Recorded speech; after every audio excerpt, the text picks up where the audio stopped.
Momento do Discipulado.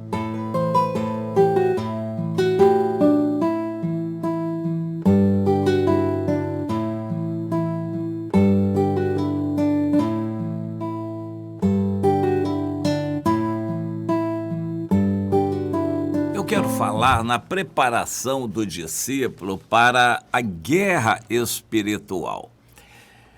É sempre bom a gente lembrar, nós não estamos trabalhando para melhorar a autoestima do discípulo.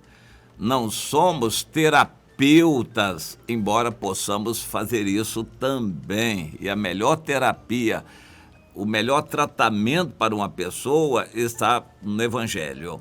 Mas nós cremos que Deus tem poder para mudar a timidez, o complexo de uma pessoa. Eu era extremamente tímido, complexo, mas Deus foi trabalhando comigo e hoje eu não sinto essas coisas como problemas.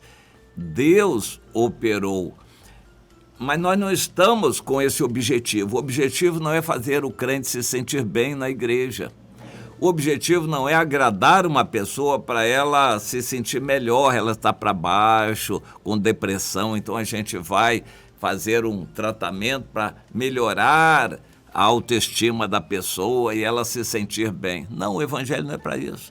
Às vezes é o contrário, preparar a pessoa para ser acusada, ser atribulada, passar por provações duras, ser perseguida.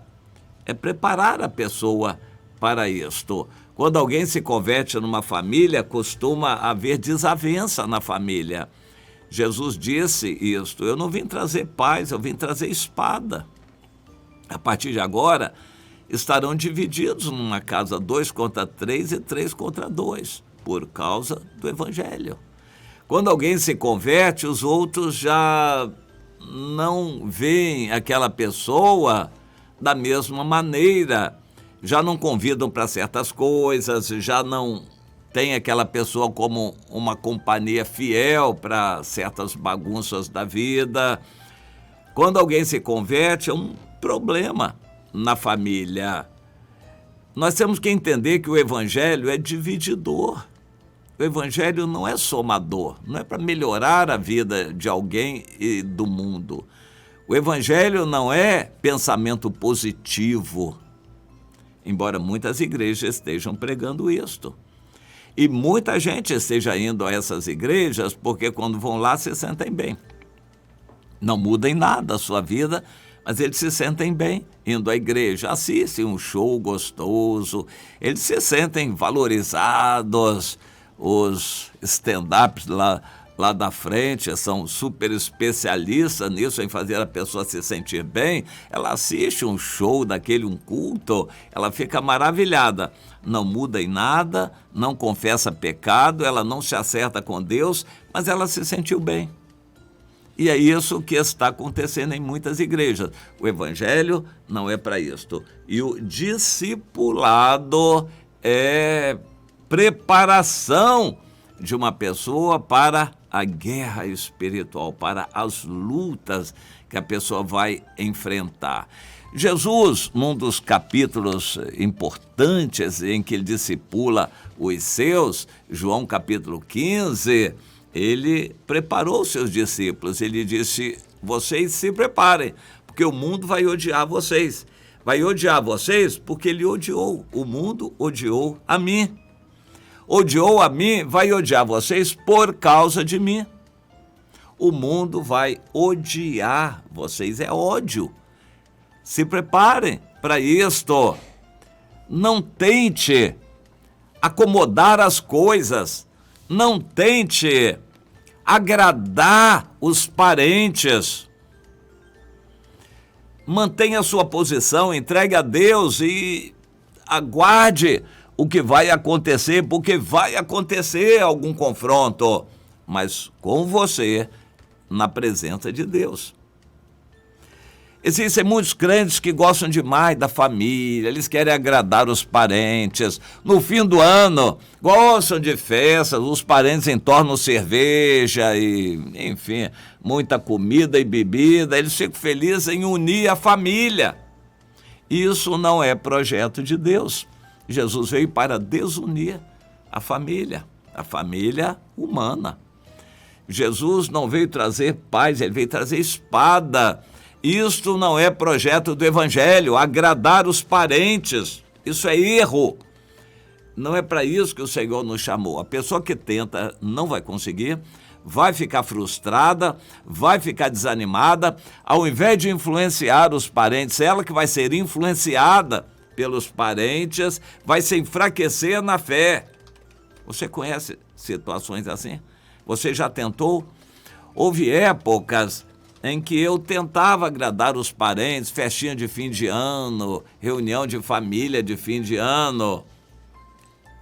Em muitas situações eu já desconfiava, eu já sabia como era a coisa e tentava sair, me esquivar. Mas aí vinha um parente, dava uma pressão muito grande, uma chave de galão, aí eu quase que ia obrigado e saía mais arrasado ainda. Festinha de fim de ano de colegas de trabalho.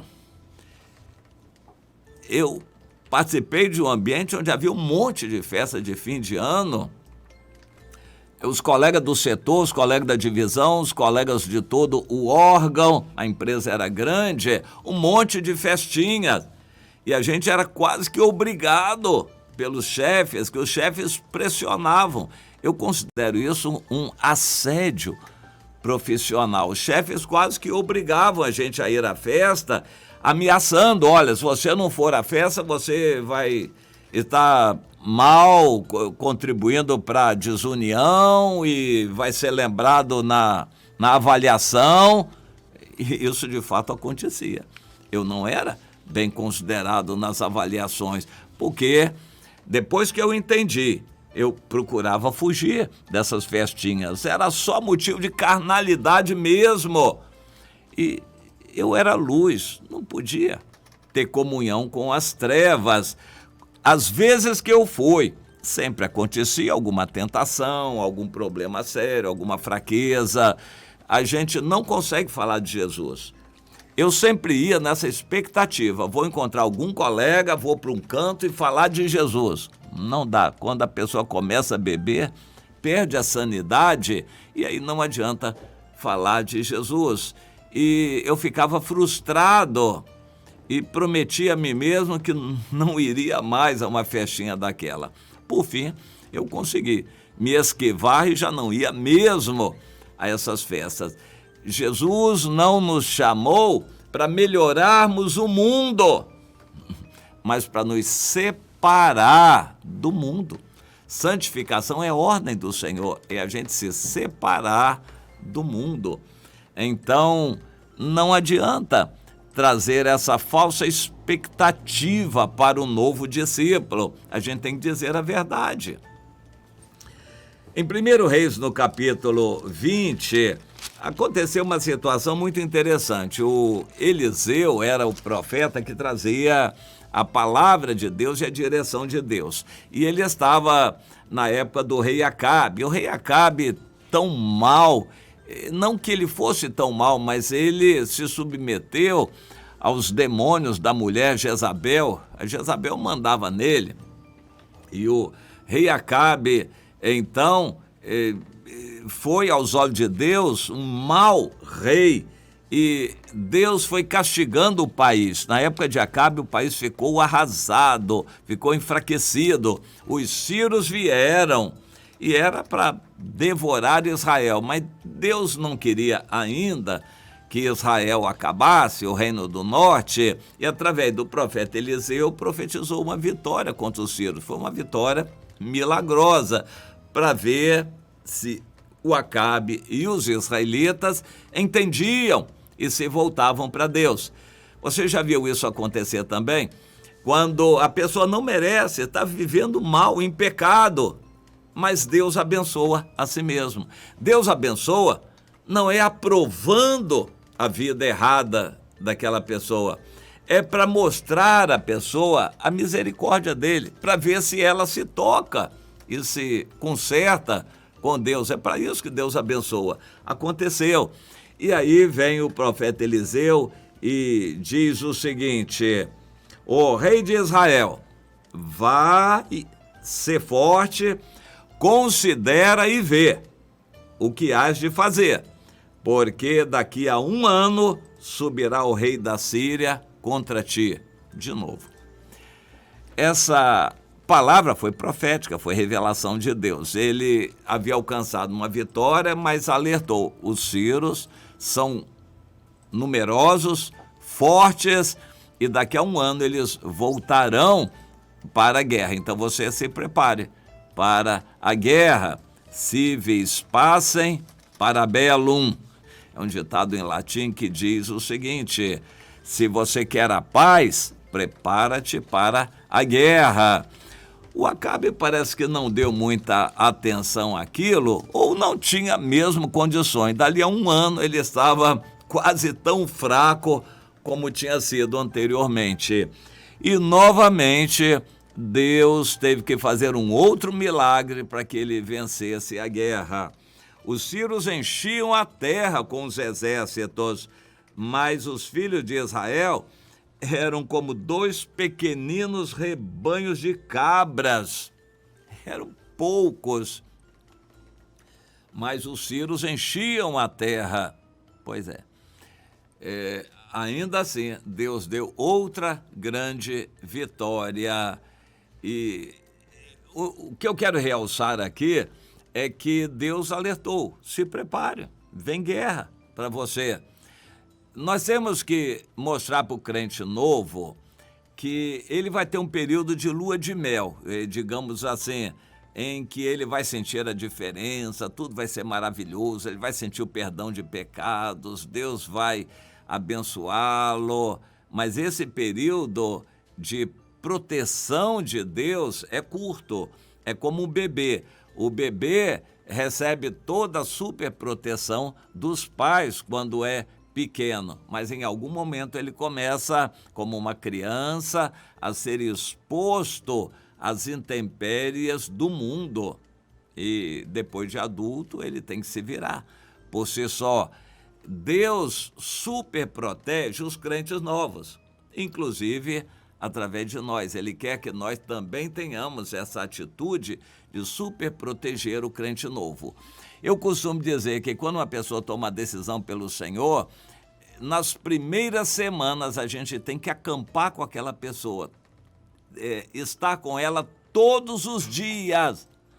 Nas 3 primeiras semanas, eu costumo dizer assim, é resultado de experiência minha, nas 3 primeiras semanas a gente ganha a pessoa ou perde a pessoa de vez. Se nas 3 primeiras semanas a gente se acampar com a pessoa todos os dias e amá-la e mostrar o amor de Deus e levá-la à reunião, estudar a Bíblia com ela, orar com ela, ela vai se firmar e vai ter grande chance de continuar firme o resto da vida. Mas se a gente deixar por conta dela, olha, domingo você vem à igreja, tá? No outro domingo nós vamos nos encontrar na igreja. Se você fizer isso por 3 semanas, no outro domingo a pessoa não vem, você vai procurar o que aconteceu. Eu tive um problema, não consegui vir na igreja. Mas e o outro domingo? Aí vai ter outro problema. Com 3 domingos, aí ela já desanimou, desistiu e não quer mais saber de Deus. Em 3 semanas você ganha ou perde uma pessoa. Bom, mas não é em todos os casos. Existem casos em que a pessoa com 3 semanas você não deu atenção nenhuma, ela depois melhora, mas nunca vai ser um discípulo maduro, fiel, vai ser um crente de igreja, esquentador de banco de igreja. Muitos vão ficar, mas como crentes acomodados e esquentadores de bancos, eles não vão ser discípulos. Se não pegar a tarefa no início, eles não vão ser discípulos.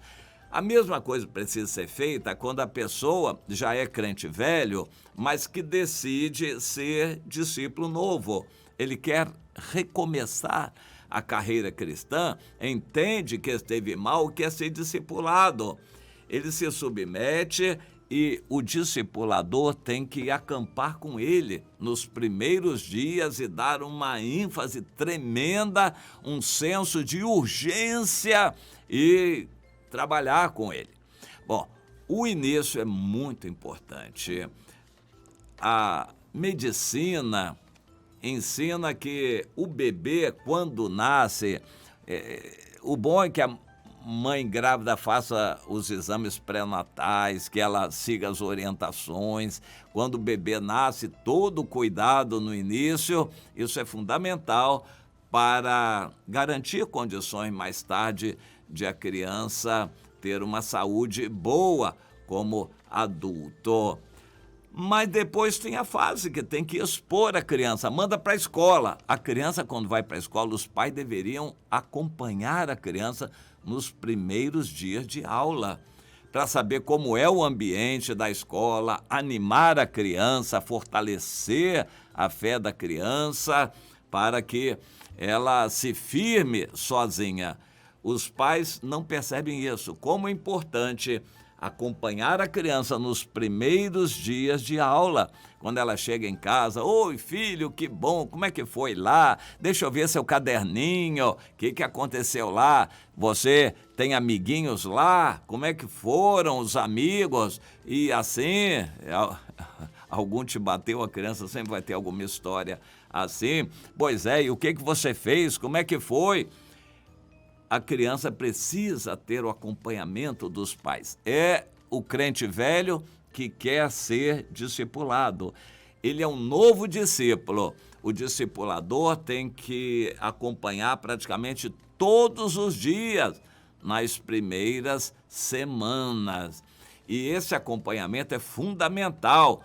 Quando a criança começa a ir para a escola sozinha, daqui a pouco ela vai para a vizinhança, vai brincar com os amigos na vizinhança. A gente está expondo a criança ao mundo à volta dela.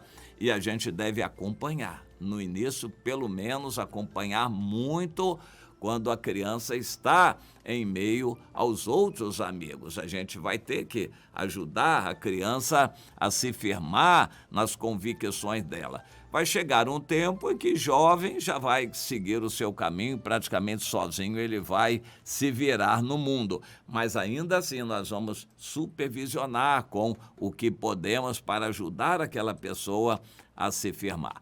Bom, é muito importante a gente mostrar para o novo cristão, ou o novo discípulo, que aquelas condições iniciais de superproteção não vão durar toda a vida cristã da pessoa. Ela vai ser exposta a perigos, guerras, ataques, tentações fortes, intimidações. Ela vai passar por tribulações e a gente tem que preparar o novo discípulo para isto. A vida cristã não vai ser um mar de rosas, a gente tem que avisar isto à pessoa desde o início e preparar essa pessoa para ser firme, ser forte quando essas tentações vierem, quando essas provações chegarem, quando a guerra se abater sobre a pessoa. Nós vamos ter que orientá-la, no início acompanhá-la, até que ela se sinta firme para enfrentar essas lutas. Isto é o bom trabalho de discipulado. Você entende isso? Está fazendo isso para com as pessoas que Deus colocou à sua volta?